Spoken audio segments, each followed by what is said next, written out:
Hello बच्चों, let's read the question. The question says identify the challenges to democracy in the following descriptions. यानी ये जो statements आपको दिए गए हैं इसमें से आपको बताना है कि कौन सा स्टेटमेंट कौन से डेमोक्रेसी के चैलेंज की बात कर रहा है.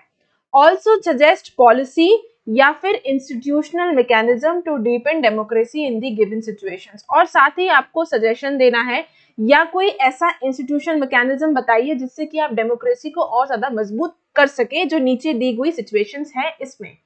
So the first sentence says, following a high court directive, a temple in Odisha that had separate entry doors for Dalits and non-Dalits. यानी वो ये कह रहा है कि ओडिशा में एक मंदिर है जिसमें जो एंट्री गेट्स हैं वो दो एंट्री गेट्स है, यानी एक एंट्री गेट से एक दरवाजे से दलित अंदर जाते हैं, दूसरे से नॉन दलित जाते हैं. Allowed entry for all from the same door. यानी ये जो हाई कोर्ट ने जो डायरेक्शंस दिए उसमें उन्होंने बोला कि सभी लोगों को मंदिर के अंदर एंट्री एक ही दरवाजे से दी जाएगी. So the answer is, the challenge इसमें कौन सा है आइडेंटिफाई करते हैं. So the challenge to democracy is to promote equality among citizens irrespective of their caste. यानी जो चैलेंज इसमें हमने आइडेंटिफाई किया वो आइडेंटिफाई किया इक्वालिटी का. इक्वालिटी क्यों कह रहे हैं? क्योंकि इसमें दलित्स के लिए अलग दरवाजा है, नॉन दलित्स के लिए अलग दरवाजा है. तो यानी दोनों को इक्वालिटी, यानी दोनों को एक तरीके से इक्वालिटी से ट्रीट नहीं किया जा रहा है. इररिस्पेक्टिव ऑफ देयर कास्ट, इस बेस पर कोई इस बेस को कास्ट को बिल्कुल भी बेस मानकर उसने डायरेक्शंस नहीं दिया. एक डायरेक्शन दिया कि चाहे दलित हो चाहे नॉन दलित हो, दोनों को एक ही दरवाजे से एंट्री दी जानी है. Apart from the fundamental rights in the constitution and various legislations, यानी हम देखते हैं कि हमारे कॉन्स्टिट्यूशन में जो फंडामेंटल राइट्स दिए गए हैं उसकी बात करें, साथ ही साथ कई सारे कानून भी बनाए गए हैं. इट इज नेसेसरी, इनके अलावा it is necessary to create awareness among people to abolish such practices. यानी फंडामेंटल्स और लेजिस्लेशंस, कानून, लॉ के अलावा ये जरूरत है इस चीज की ये लोगों के अंदर जागरूकता आए, उनको अवेयर करें इस तरह की प्रैक्टिस को बंद करने के लिए, इस तरह की प्रैक्टिसेस को अबॉलिश करने के लिए, इस तरह की प्रैक्टिसेस को खत्म करने के लिए. The next question, next sentence is, a large number of farmers are committing suicide in different states of India. यानी वो ये कह रहा है कि इंडिया के अलग अलग स्टेट्स में बड़े पैमाने पे लार्ज नंबर पर किसान भाई लोग क्या कर रहे हैं, आत्महत्या कर रहे हैं, सुसाइड कर रहे हैं. तो इसमें किस चीज का चैलेंज आ गया सामने? The challenge to democracy is to remove poverty. गरीबी की वजह से, यानी यहाँ पर हालत है भुखमरी की.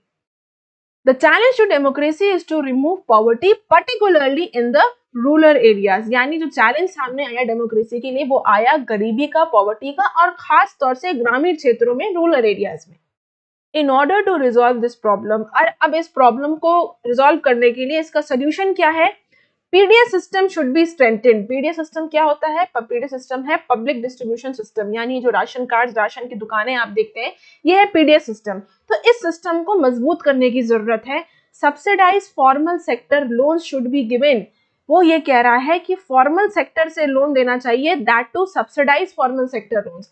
फॉर्मल सेक्टर लोन का मतलब हुआ कि जो बैंक से दिया गया लोन होता है या सोसाइटी से जो लोन मिलता है उसे फॉर्मल सेक्टर कहते हैं.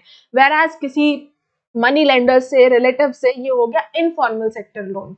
ठीक है, तो वो ये बोल रहा है कि फॉर्मल सेक्टर से क्योंकि यहाँ पर फॉर्मल सेक्टर में रेट ऑफ इंटरेस्ट कम होता है. अगर किसी किसान को 100 रुपए का लोन दिया गया है तो अगर उसके पास उसे 20 रुपए as a rate of interest देना पड़ा तो कम से कम उसके पास 80 रुपए तो बचेंगे. लेकिन अगर इनफॉर्मल सेक्टर से वो लोन लेगा, उसने 100 रुपए का लोन लिया जिसमें उसे 80 रुपए चुकाने पड़े, 20 रुपए बचे उसके पास, तो वो किसी काम का नहीं है उसका. इसीलिए फॉर्मल सेक्टर से लोन देना चाहिए.